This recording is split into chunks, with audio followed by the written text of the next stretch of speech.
Le Darwin Écosystème est situé à la rive droite de Bordeaux, plus exactement à la Bastide. C'est un quartier populaire où une industrie portuaire et militaire y cohabitait. Nous sommes ici à la caserne Niel. Les militaires étaient présents de 1870 à 2004, date à laquelle ils sont partis, laissant la caserne Niel aux graffeurs, aux squatteurs et à d'autres artistes.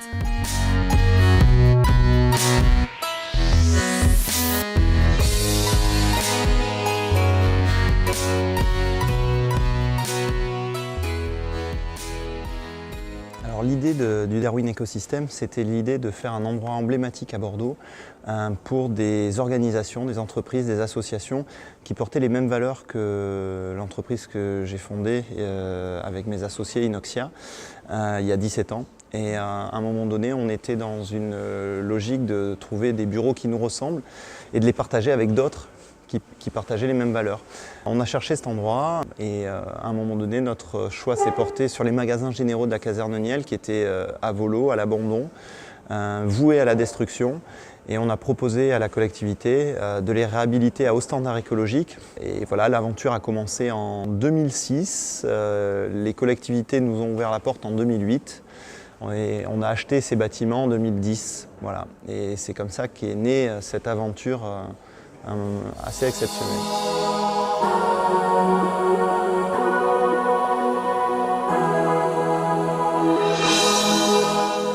Étant photographe publicitaire, Philippe Barre et ses associés ont mis tout en œuvre auprès des bureaux d'études, maîtriseurs et les entreprises de chantier afin de réhabiliter les bâtiments respectant l'environnement.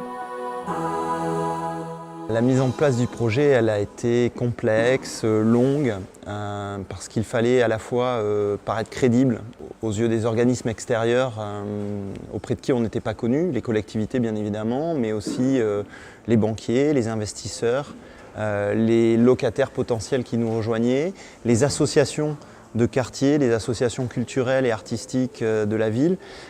Il fallait rassurer l'ensemble de ces acteurs-là. On a passé beaucoup de temps en concertation de quartier, on a passé du temps à rencontrer les gens, échanger avec eux, comprendre quels étaient leurs besoins, leurs enjeux et de peaufiner un projet qui pouvait concilier développement économique, développement urbain, respect écologique, réintroduction de la biodiversité et bien évidemment accroissement des projets culturels, artistiques et sportifs de la ville.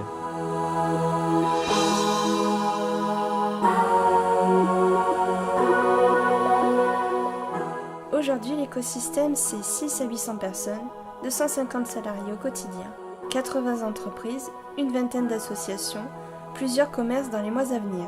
Ces entités ont toute une activité, la plupart du temps économique, artistique, culturelle ou associative. Elles sont présentes sur 6500 m².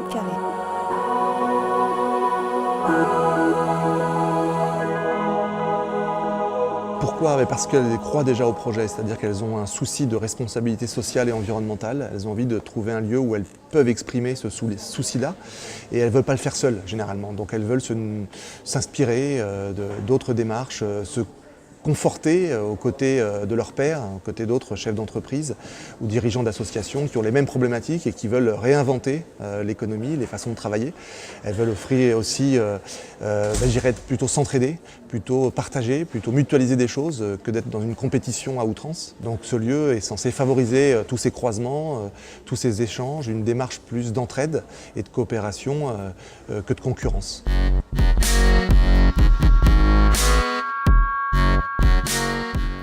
La vie dans cet écosystème a été pensée sur plan pour que chaque entreprise y trouve son espace. Il a fallu 1 ou 2 déménagements pour qu'ils y trouvent leur place. C'est la vie dans ce lieu qui a décidé leur emplacement. La vie au sein de cet open space est synonyme de bonne entente au travail. Il y a toute une dimension conviviale et sociale aussi de cet écosystème qui crée vraiment une richesse humaine qui amène à rencontrer des personnes qu'on n'aurait jamais croisées si on n'avait pas travaillé dans cet écosystème Darwin. Et ça, c'est vraiment enrichissant à la fois personnellement et professionnellement parce qu'on se sert de ces rencontres du coup pour être plus en joie de venir travailler. Il y a une convivialité, de prendre le café ensemble, de parler de tout autre chose que le travail, de manger ensemble le midi, de faire du bike polo avec les amis. Non, il y a vraiment une convivialité, un état d'esprit qui s'installe au sein de ces deux plateaux de l'écosystème. Le Darwin Ecosystem doit avoir un certain nombre d'échanges pour pouvoir vivre et c'est pourquoi une organisation s'est mise en place. On a une association de locataires qui est très active, qui s'appelle les Darwiniens, et qui prend en charge un certain nombre de sujets. La coopération, par exemple, est un sujet au cœur de la démarche. Mais on pourrait également parler de la commission déplacement, qui s'occupe des allers-retours domicile-travail des salariés, qui sont fortement émetteurs de gaz à effet de serre. On a besoin de collectivement trouver des solutions par rapport à ça. On peut aussi imaginer des coopératives d'achat. On achète tous des crayons, des chaises, du papier. Là, il faut peut-être penser à se regrouper pour à la fois tirer les prix vers le bas, mais surtout échanger des bonnes pratiques pour trouver les meilleurs fournisseurs verts possibles.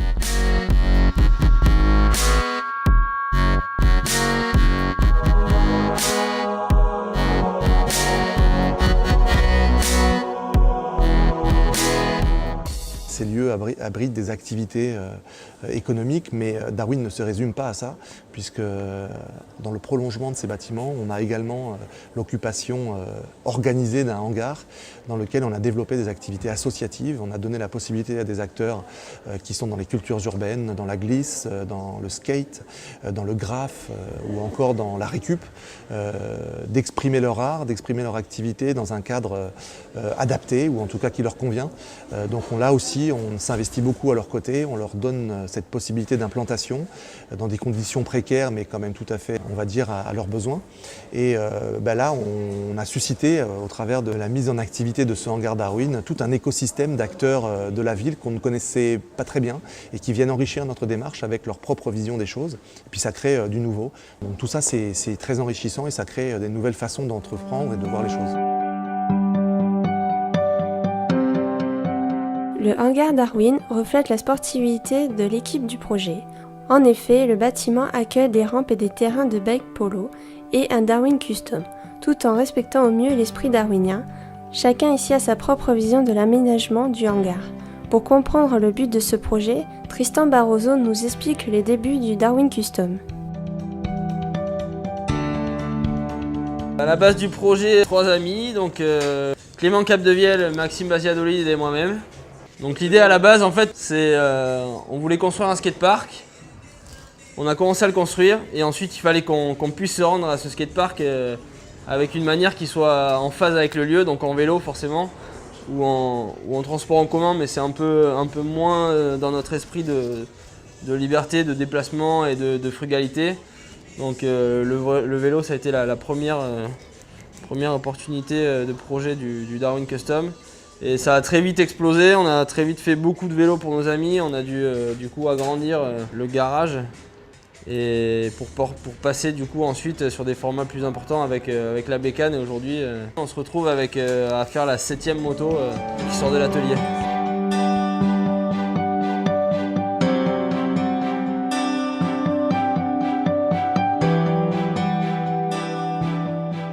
Donc vraiment l'idée du Darwin Custom, c'est vraiment des valeurs à la fois moins chères et à la fois des valeurs de recyclage, de développement durable.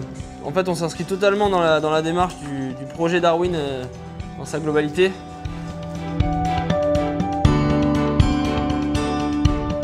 Tous ces ateliers sont faits en containers recyclés qui sont trop abîmés pour pouvoir reprendre la mer.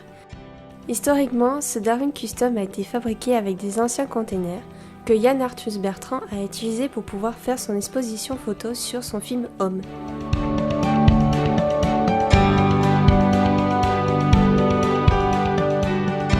L'avantage ici, c'est de sortir que des modèles uniques. On travaille beaucoup à base de récupération, notamment de skateboard. Dans nos motos, on essaye beaucoup de créer cette ambivalence entre le skateboard et le custom de la moto. Parce qu'on est baigné de cette culture skate. On est à l'intérieur du skatepark et entre deux coups de tournevis, on va faire de la méga rampe ou du bol. Et c'était vraiment comme ça l'esprit du début, où on skatait plus qu'on faisait de moto, et là c'est en train de s'équilibrer. Dans ce hangar, une grande complicité règne. Un skatepark est en plein développement grâce à Sébastien Dorel, skateur professionnel. Ses missions sont de concevoir le skatepark et de s'occuper du club de planche à roulettes, la Brigade Darwin. Philippe m'a contacté pour que je travaille ici sur le projet Darwin au montage. J'avais aussi un bol à remonter ici, et donc j'ai commencé par ça. Et après on a eu l'opportunité de pouvoir remonter la skatehouse. En parallèle, commencer à faire la grande rampe et remonter aussi la première mini-rampe qu'il y avait sur les quais à Bordeaux, qui était au fond d'un jardin à dépérir, et donc qu'on a rénové, qu'on a installé sur la place Péberlan pour pouvoir faire un événement. Aujourd'hui, c'est des infrastructures qu'on a réussi à rénover avec le recyclage du bois qu'on avait stocké. Aujourd'hui, on va remonter la mini-rampe du CAPC qu'on a récupérée aussi à la place de cette médium. Et la médium, on va la démonter, on va la poser en stock pour avoir une structure intéressante, surtout pour les riders. On a pas mal de spontanéité sur la créativité et sur les idées qu'apportent les gens ou ce que les gens ont envie de faire. Donc on fonctionne avec eux, on échange des idées et on fait avancer les acteurs de la scène bordelaise qui promotionnent finalement pour une grande partie la ville de Bordeaux.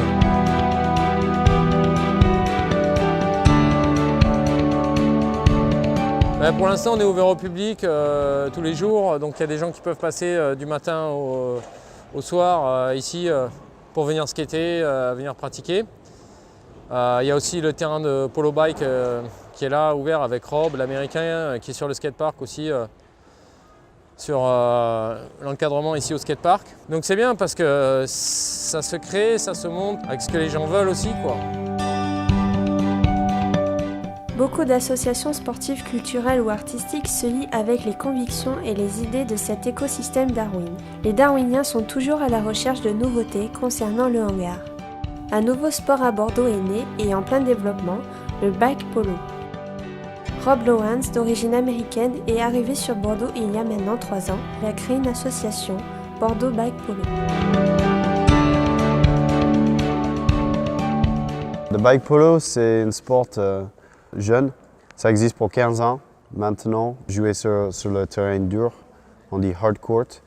Avant, il était joué sur gazon. Et c'était 5 contre 5 et 6 contre 6, mais maintenant c'est différent. C'est plus comme le hockey. Ça se joue dans un terrain fermé avec les murs, 2 buts sûrement, 3 contre 3, une balle en plastique et les maillets, les crosses, les maillets, avec une bâton aluminium et une tête en plastique. Et sûrement les vélos, comme derrière moi. C'est un vélo roue libre, mais c'est monovitesse. On a joué fixie pour le moment. Mais on a vite trouvé que c'est plus efficace de jouer roue libre pour chercher le balle, pour faire les figures, les choses comme ça. Rob Lawrence est le président de l'association de bike polo, mais aussi a été professeur d'anglais et grâce à son goût pour la gestion, il a pu intégrer la tribu des Darwiniens. Il est aujourd'hui manager du hangar, ayant pour principale mission de réaliser et de mettre en œuvre quelques projets. Au hangar, on a les idées de donner des cours de skate en anglais, des cours de bike polo par exemple en anglais. Et à partir de ça, de partager le bon esprit, la bonne philosophie. On a plein de choses à apprendre à les gens.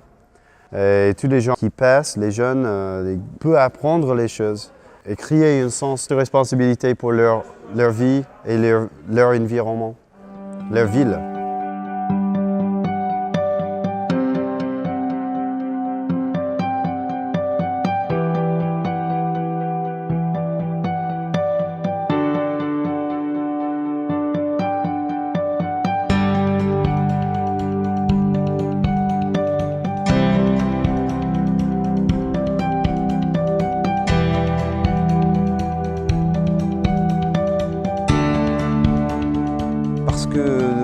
Darwin a dit une chose très vraie quand il a travaillé sur la théorie de l'évolution.